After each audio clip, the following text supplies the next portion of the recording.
চিরাচরিত প্রথা ভেঙে ভিআইপি প্রোটোকল নিয়েও রাস্তার অন্যান্য গণপরিবহনের সঙ্গেই চলে তার গাড়ির বহর। এমনকি যানজটের কারণে কয়েক মিনিট জ্যামেও বসলেন। ট্রাফিক নিয়ম মেনে সিগন্যালে দাঁড়ালেন অন্তর্বর্তীকালীন সরকারের প্রধান উপদেষ্টা ডক্টর মোহাম্মদ ইউনূস। রবিবার এমনই চিত্র দেখা যায় রাজধানীর একটি ব্যস্ত সড়কে। এ বিষয়ে আরও বিস্তারিত নিয়ে কেটিভি নিউজ 24 চ্যানেল থেকে আপনাদের সাথে আছি আমি মেহেদি হাসান। বাংলাদেশের প্রশাসনিক নিরাপত্তা প্রোটোকল বিধি অনুসারে রাষ্ট্রপতি ও প্রধানমন্ত্রীর গাড়ি বহর চলাচলের সময় সড়কের এক পাশ খালি করে চলাচলের বিধান রয়েছে।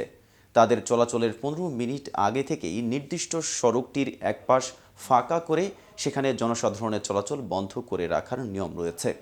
তবে চিরাচরিত প্রথা ভেঙে ভিআইপি প্রোটোকল নিয়েও ট্রাফিক নিয়ম মেনে সিগন্যালে দাঁড়ালেন অন্তর্বর্তীকালীন সরকারের প্রধান ডক্টর মোহাম্মদ ইউনূসের গাড়ির বহর। রবিবার রাজধানীর একটি ব্যস্ত সড়কে অন্যান্য গণপরিবহনের সঙ্গেই তার গাড়ি বহর চলতে দেখা যায়। এমনকি যানজটের কারণে কয়েক মিনিট জ্যামে বসেও ছিলেন তিনি। ইতিমধ্যেই এ সংক্রান্ত একটি ভিডিও ফেসবুকে ছড়িয়ে পড়েছে। ভিডিওতে দেখা যায় প্রধান উপদেষ্টার নিরাপত্তার জন্য প্রোটোকলে নিয়োজিত স্পেশাল সিকিউরিটি ফোর্সের সদস্যরা যানজটের মাঝে প্রধানমন্ত্রীর লেখা একটি গাড়ির চারপাশে দাঁড়িয়ে আছেন। এ সময় চারপাশের উৎসুক জনতাকে লক্ষ্য করে বলতে শোনা যায়, আপনারা সবাই রাস্তার ধারে দাঁড়িয়ে থাকুন, নিরাপদ দূরত্বে থাকুন, রাস্তা থেকে দূরে দাঁড়ান, কোনো গাড়ি ভেতরে ঢুকবে না, বাম পাশের রিক্সা ডান পাশের লেনে ঢোকাবেন না, কেউ রাস্তা ক্রস করার চেষ্টা করবেন না। মূলত দেশের সাম্প্রতিক পরিস্থিতিতে এমনিতেই সাধারণ জনগণ ঘন্টার পর ঘন্টা রাস্তায় আটকে থাকছেন। এর মধ্যে জনদুর্ভোগ না বাড়াতে প্রধান উপদেষ্টা সাধারণ জনগণের মতোই যানজটে অপেক্ষা করেন। এদিকে বাংলাদেশের চলমান পরিস্থিতিতে আইনশৃঙ্খলা পরিস্থিতি স্বাভাবিক রাখতে কিছু পদক্ষেপ নিয়েছে র্যাপিড অ্যাকশন ব্যাটালিয়ন। সোমবার এক সংবাদ বিজ্ঞপ্তিতে এ তথ্য জানায় র্যাবের legal and media wing.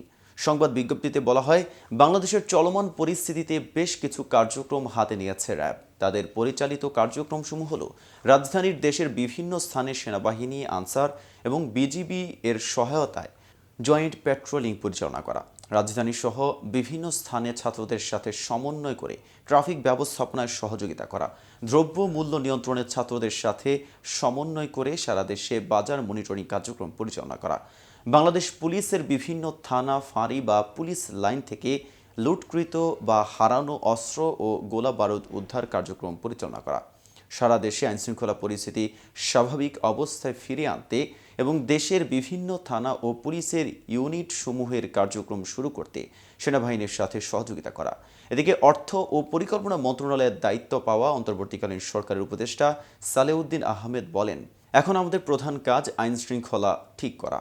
Salehuddin Ahmed বলেন, এই ক্রান্তি লগ্নে আমাদের উপর একটি দায়িত্ব অর্পণ করা হয়েছে। আমি বলি, ছাত্র জনতার সবার পক্ষ থেকে সেটি দেওয়া হয়েছে।